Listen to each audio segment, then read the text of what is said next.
Our final guest is Jeremy Harrison, who served with the 459th Engineering Company during the initial invasion of Iraq. He worked for years as a therapist at the Veterans Administration. He and his wife founded Helping Heroes, a veteran family homeless shelter in Moundsville.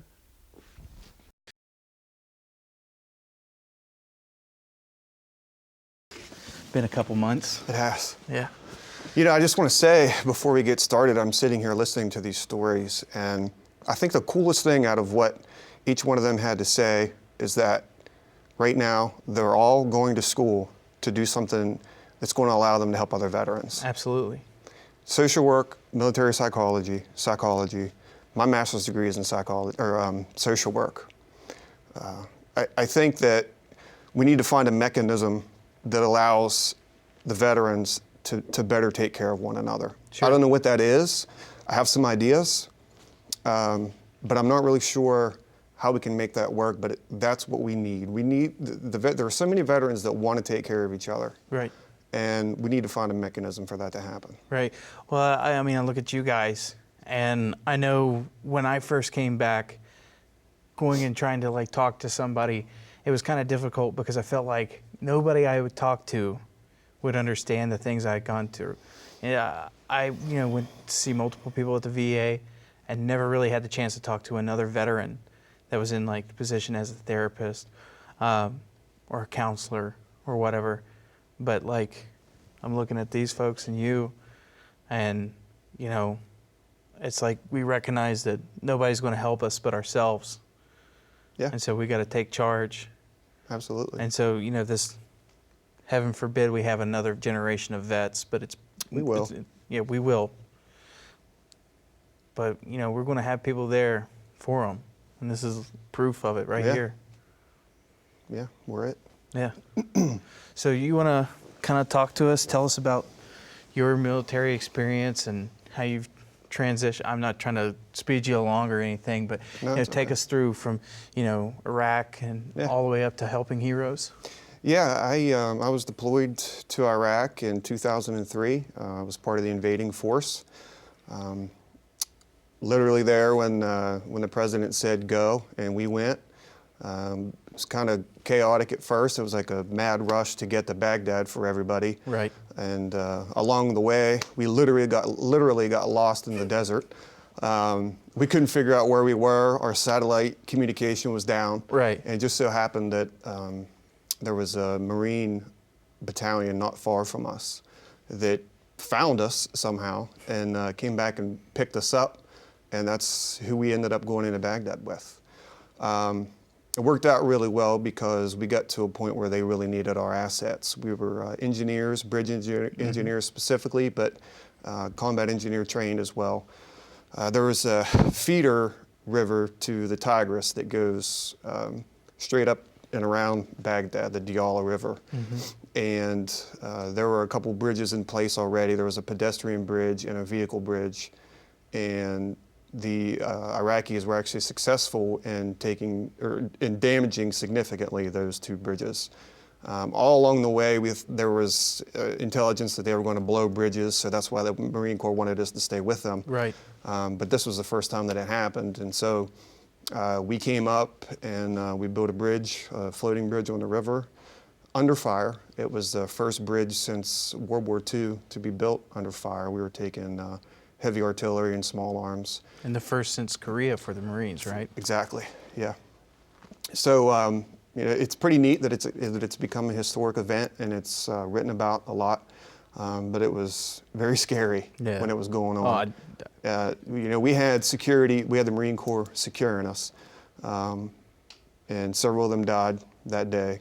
I didn't wear my bracelets today. On the way down, I thought about it. I have several, some of the guys that were there that day that lost their lives, but they're always with me in spirit. Oh, yeah. So we built that bridge and we stayed in that area for about a month and a half, 2 months, and we became military police. People had fled Baghdad. And so literally crossing our bridge, we fixed one of the two bridges that were already in place with temporary fixtures.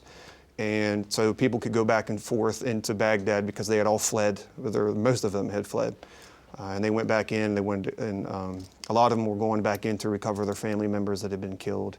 And so we were tasked with controlling the movement, but also searching everybody that was coming across, to include, searching the caskets that they were bringing back and forth, searching, old men and women. It was a really chaotic situation because we're talking about hundreds, if not thousands, of people a day Sure. that we had, limited amount of personnel that we're trying to control, but that's what we did initially, and then we ended up being tasked with collecting up all of the weapons caches in different places throughout the country. And you guys weren't outfitted for that kind of operation? Oh no, absolutely not. They'd send us. We had big trucks, and we were engineers. Yeah. So they sent us to every place where they found these weapons caches. But you dealt with water, not fire. Yeah, exactly. Yeah. So we go to these different places, and we'd load up our trucks with. There might not have been weapons of mass destruction, but there were a lot of weapons of some serious destruction that we were picking up and handling. Sure. Old stuff, new stuff. And then we'd take it to a place to be disposed of or sold back to the Iraqi government. We did that for a while.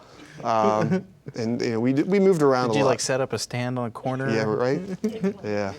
It was amazing. It was an amazing thing. When they told us what was actually happening with that stuff, it was pretty crazy. So, I mean, you were there right there at the start. Mm-hmm. Man, I was in Baghdad several years later, but I can imagine writing it at the beginning. That was terrible. We didn't have showers. We didn't have any communication. All MREs and water. I mean, that was our meals for the better part of a year. Yeah. Just field showers when we finally got to a point we could build field showers. But, most of us went at least a month or two without being able to take a shower.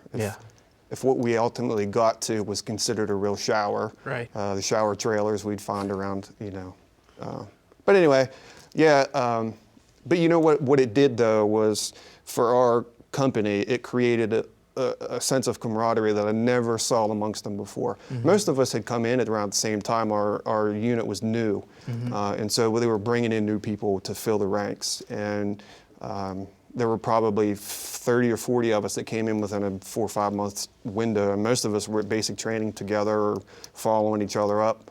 And we got to see each other on the weekends when we did our trainings, and we got to go do some cool stuff, like go to Guatemala for a while. And, but really being in that environment, we learned that we only had each other to depend on, mm-hmm. and that became huge for us. Right.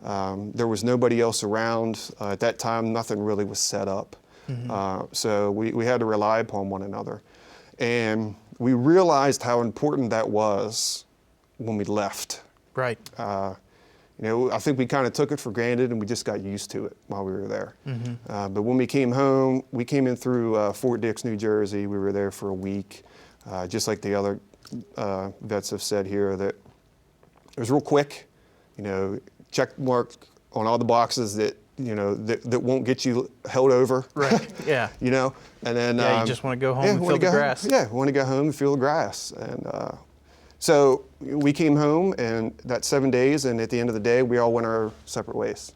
We didn't see each other again for 3 months. And it was 3 months for most of us anyways, we didn't have to go right back to work. We had a little bit of time off, so we had some leave saved up because most of us didn't get to come home during our 1 year tour. Right. Because they didn't institute that till the end of our tour. Mm-hmm. But we just spent a lot of time drinking, partying, trying to figure out who we were, yeah. and what the hell happened, and why we couldn't sleep at night anymore, and why everybody got on our nerves, and why we couldn't have a relationship with anybody, and we just wanted to push everybody away and stay in our safe environment that we could protect.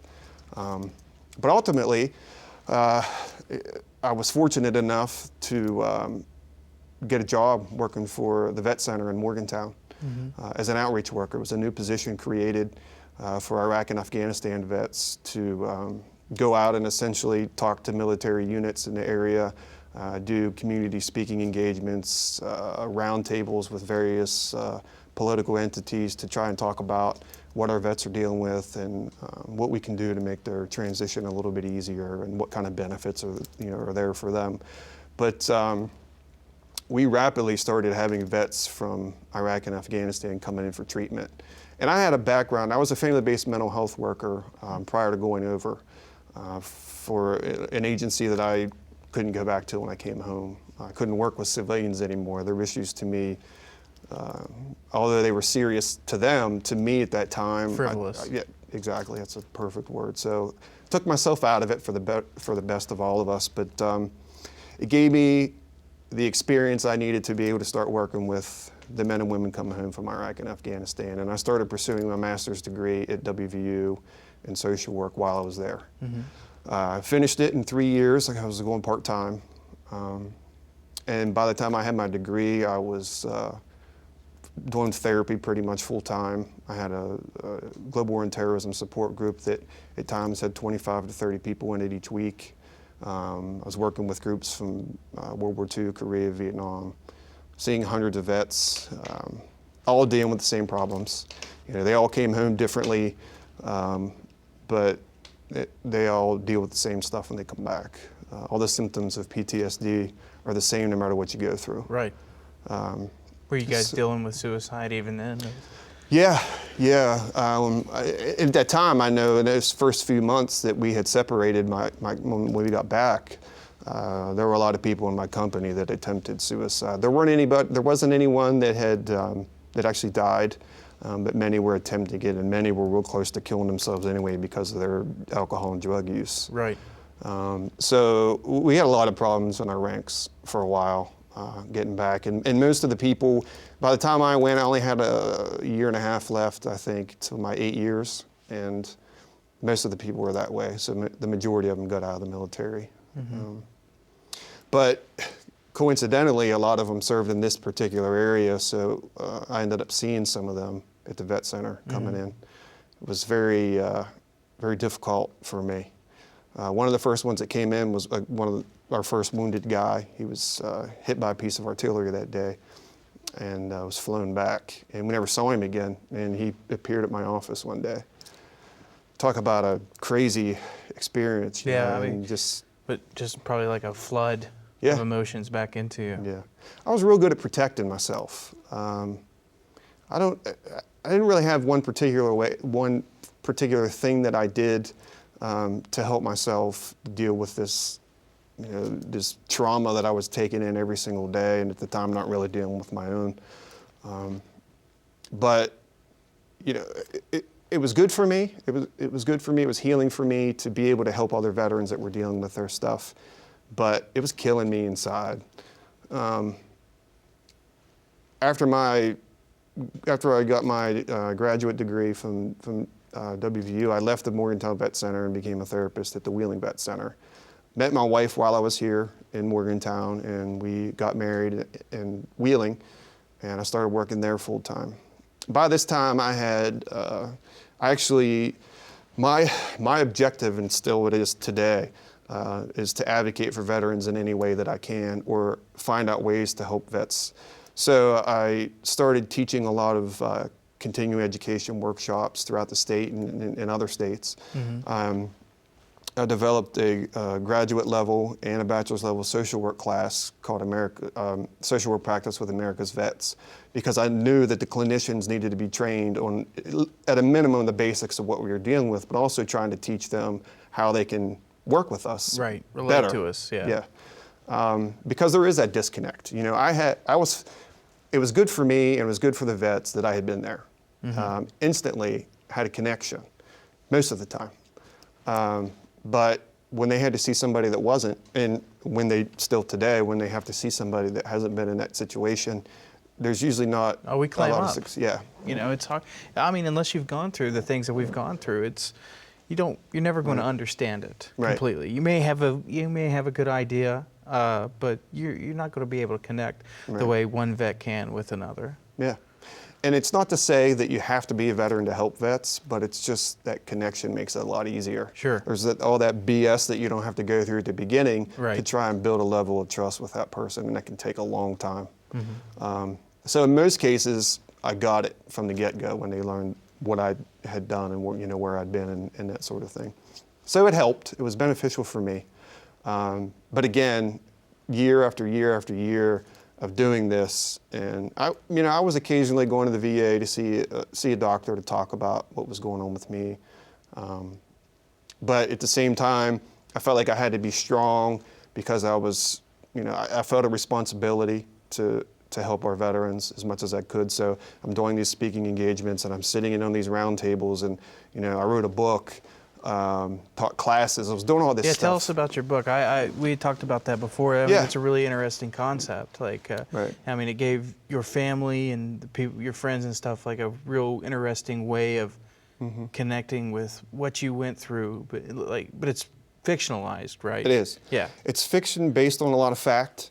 I still to this day not real sure why I wrote it the way I did, because it has components of my story when I was deployed, but nothing was exactly what I did.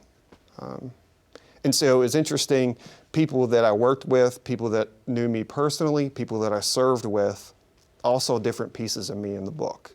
But for me, it was a very cathartic experience. It was a way that my wife was able to get into my head and figure out what was going on with me. It was my processing instead of getting help.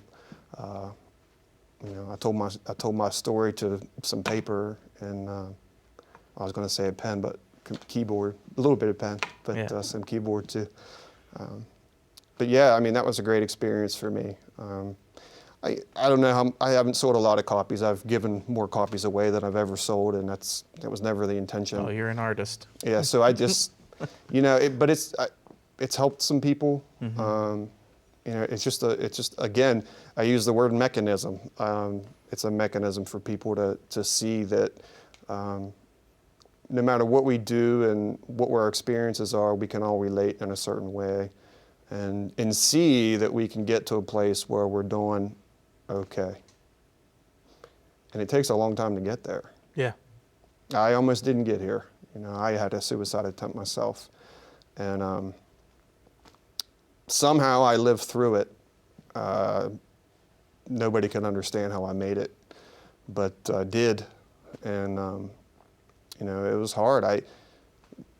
The pressure of working with vets day in and day out and doing all that, I exhausted myself. Because I couldn't get rid of the crap, and I started having, we all have nightmares, something we'll never be able, we can control it. I was having nightmares about being in Vietnam. I was having nightmares about being back with Desert Storm, places I'd never been, but I heard about through my therapy. So other people's experiences bleeding in and meshing with your own, your mind's trying to figure something out and all that, and it's just putting this stuff together. Yep. Yeah. So, I worked through it. It's the toughest battle I ever fought. It was a very humbling experience for me, but at the same time, it was a very necessary experience. Because I say that because in my particular situation, I needed a wake-up call, and I got it. And so I'm in a really good place today because of it, and I'm able to help people in a different way because of it. Right.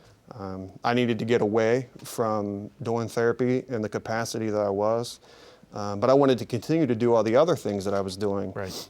And so along came Helping Heroes, and that's where I'm at now. And Helping Heroes is a great organization. You guys are helping to get vets off the street and, with their finances and getting their lives turned around. And you guys help them with like substance abuse and stuff like that as well. I mean, it's a great organization. You want to talk about it a little Sure. bit? Working at the vet center, I had a lot of vets coming in that were just struggling with everything. I got tired of hearing the stories, maybe tired of, I was fed up from hearing all the stories about vets that were injured. They came home, they couldn't go back to work, or they couldn't find a job. They'd gotten divorced, they lost their kids, ready to lose their home. All the time. I mean, it was ever present in almost every daily session of therapy that I had. And I had a vet come in one time, and he said to me, "I'm done." He said, "If you can't help me today, I'm ending it." And he came in, that's exactly what he said to me. So we talked about what was going on. This is a guy that was in the reserves. He was active duty for a long time, went into the reserves, He spent a year in Iraq, and before he went to Iraq, he was working in sanitation, making about $70,000 a year. Couldn't do it anymore because of his injuries from Iraq, so he came home and was living on disability, not VA disability, because at the time he couldn't get it. So he was living on about $800 a month. His wife left him, took the kids, and he'd taken out multiple mortgages on his home, maxed out credit cards just to live, and couldn't figure out what to do with himself, so he was going to kill himself. And we managed to work through it. He's in a great place now, and he gives back to veterans on a daily basis. But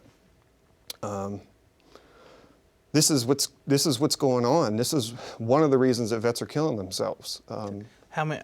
Just yeah. real quick, how many veterans do you think you've talked to, whether it been while you were at the VA or with Helping Heroes? I mean, there's no statistic. We know that there's 22 killing themselves a day, at least, based off the old VA study. But how many do you think are attempting or thinking about attempting? I mean, that number's got to be way higher. You know, percentage. in the military, they say that for every one person killed, there's 8 wounded. That's a good place to start. So if we're talking about 8,000 suicides a year, we're talking about maybe 64,000 attempts, if not more, per year. Yeah. So I started Helping Heroes because I was frustrated with what was happening. The medical care was terrible, or veterans are having a hard time getting there. Veterans were homeless. So my wife and I bought a couple dilapidated buildings in Marshall County, and through donors and volunteers, we brought it back to life. Now it's a fully functioning organization that's funded in part by a VA grant, and the rest of it we raise. We just opened up a brand new transitional living facility for homeless veterans that are dealing with substance abuse, mental health issues, chronic homelessness. But in addition to that, we provide all the support services they need, including medical. We have a relationship with Wheeling Health Right, and they provide all the medical care for our veterans. But we provide wraparound services, therapy, make the referrals easier, help them with their disability compensation claims. We created an environment that's veteran friendly, that they can just walk into and be taken care of. I mean, we had a guy not long ago that walked in, same age as me, homeless, living on the streets, and that night he was sleeping in his own apartment, in his own bed. I mean, and that's for me what I knew needed to happen. We don't need to say, well, come back in a couple of weeks, bring all this paperwork to fill it out, like and you then get at the VA. Exactly. And so, like you were saying earlier, these are some of the reasons why vets are killing themselves. So is that why you think we're seeing this spike? I mean, why it's on the rise? I mean, it's a historical high for veteran suicide. Do you think it's because of the struggles that we have when we're coming back? We're facing heavier financial burdens and the alcoholism and drug abuse and stuff like that. Absolutely. Men and women coming back from it. Chris mentioned it, Damien mentioned it. We're talking about in military you have a purpose. There's no greater sense of purpose and self-pride than serving your country in a war. And when you don't have that anymore, you go from here serving your country to here trying to find a job, whether it be working in a fast food restaurant or working in some factory for minimum wage. They can't do that. Psychologically, you can't do that. You can go through the motions for a while. Your life needs to have purpose and meaning, and it's right. just Not there. When you're dealing with depression, when you're having suicidal thoughts, when you've got a phone call this week and last week because 2 of your buddies killed themselves, and you got to go do some BS job that has no future for you. You can't take care of your family. You can't pay your bills. What the hell's the sense of going on living? Right. I can end this today. It's easy. I can end it today, make it look like it was an accident. My family gets some life insurance, and they won't have to deal with me anymore. Right. And that's what you hear more often than not. You don't have to deal with it anymore. You don't have to deal with me anymore. So, I mean, all of you are in the same field, or going to be in the same field, but you've been working in here for a long time, and you've actually worked for the Veterans Administration. Yeah. What are some things that, because obviously the status quo is just not working. No, it's not. What are some things that we're doing now that's just not good, that we should change or make better, or could be doing additionally? We've become very complacent in our care, and we like to say, well, I say we, our country, our government likes to say, we're doing this, or we're hiring all these different people to help with the claim backlog, and we're going to hire all these mental health specialists, and we're going to do this, and we're going to do that. That's all well and good, but let me tell you, for a veteran that lives in Marshall County, as an example, he or she, maybe they're feeling suicidal, maybe they've had attempts in the past, and for whatever reason, Saturday night they're drinking, they feel like they're going to take their life, but for an instant, they have a thought, I don't want my dog to be left with me, or I don't want my child to be without me. I need to go get some help. Where are they going to go on Saturday night after they've been drinking? They can go to a local hospital, but it's not prepared to deal with them. Mm-hmm. They can't get to Pittsburgh in most cases. Maybe some have a friend that'll take them, but they can't get there. So there needs to be an increase in transportation capability, opportunity in local areas. Where we are, vets have, especially with the population that we work with at Helping Heroes, they don't have a way to get anywhere. Right. We're trying to work on that. Hospitals, if the VA really wants to take care of this, they need to put suicide. They created this new suicide prevention program several years ago. Put a suicide prevention worker in a hospital that works full time in a county. Pick a hospital and put them there, and let people know that they're there. So when a veteran comes into that hospital that's suicidal, there's somebody there that can take care of them and understands what it is that they're going through. Mm-hmm. It's convenient if a veteran decides that he or she wants to take their life 9 to 5 Monday through Friday, because they can go to a vet center 9 to 5. Right. But on a Saturday afternoon, if they're feeling suicide, they can't go to a vet center. I worked at a vet center. Vet centers are great for vets, but they're there 9 to 5 in most cases. They need to be 24 hours a day, 7 days a week. They're closer in most cases than what a VA hospital is going to be, and there's an opportunity. There's an opportunity there it's going to cost some more money. Figure it out. I don't care how much money it costs. We have the ability to do it. This country we paid to go to war. Yeah. We should be able to pay to help the veterans. And it's not asking that much. No. It's really not. Now, I mean, we all know that, the VA it has a lot of shortcomings. It does. But are there things that the state could do, or are there things that the state is doing that could cover some of those gaps? I mean, West Virginia, like we've said, we have a 1.8 million population. Mm-hmm. We have 180,000 vets. 1 in every 10 persons in the state is a veteran. Mm-hmm. And we're proud. We're a very proud state of our veterans. Right. Like, West Virginia, we love our vets. Yeah. Are we doing? No, and I don't want to attack. I'm not attacking anybody personally. I'm looking at the situation. We have a perspective that a lot of people don't. So we see things. This state, in terms of veteran care, stinks. It's one of the worst in the country. And I say this not just on a whim. I mean, I've looked at what the states do, what other states do for their veteran care. We have a Department of Veterans Assistance in this state that helps take care of the regional office where claims are done, and they have veteran representatives in each county. Those are state employees. But what are we really doing for them? What is it that the state is saying?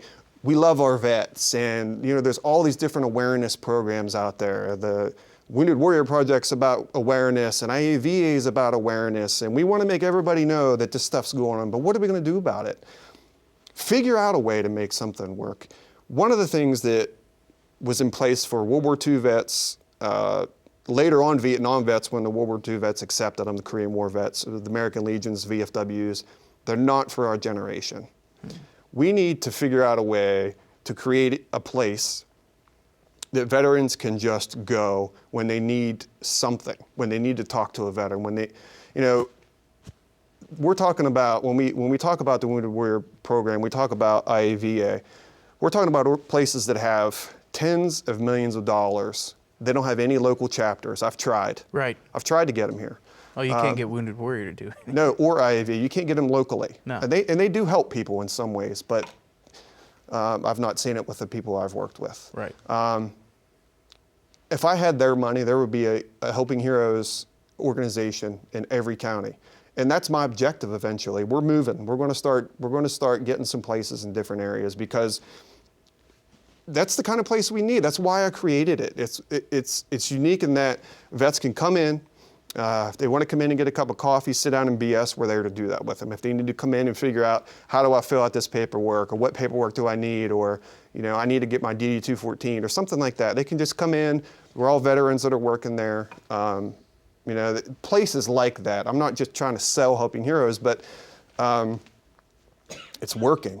Right. And we need to be around each other. We need to have opportunities like this. We need community. Yeah, and sit down with our veterans and talk to them without the cameras, without their aides walking around.